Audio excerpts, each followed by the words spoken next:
concerns and anxieties raised by Kenyans is the fear of potential outbreaks of infectious diseases, including Ebola, given the reported cases in some countries within the region.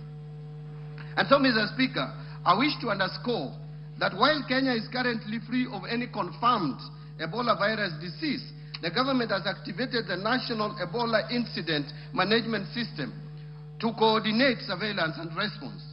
Already, enhanced screening is taking place at all the points of entry, especially the airports and border points.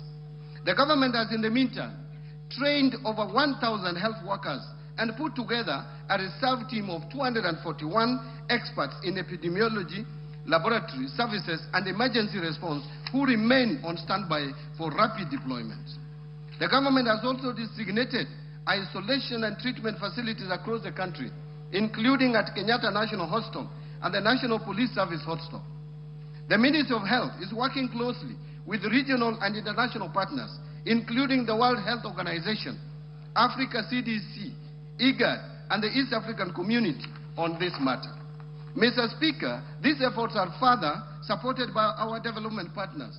Already, the government of the United States of America has committed approximately US $13.5 million towards health security interventions, including disease surveillance and emergency preparedness.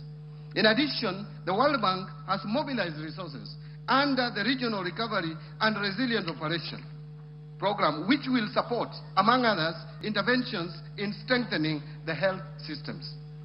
Mr. Speaker, these resources, complemented by domestic budgetary allocations, will significantly enhance Kenyans' capability and capacity to prevent, detect, and respond to Ebola and other epidemic-prone diseases while safeguarding livelihoods and maintaining economic stability.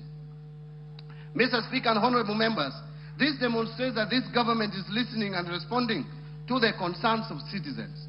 On other concerns, Kenya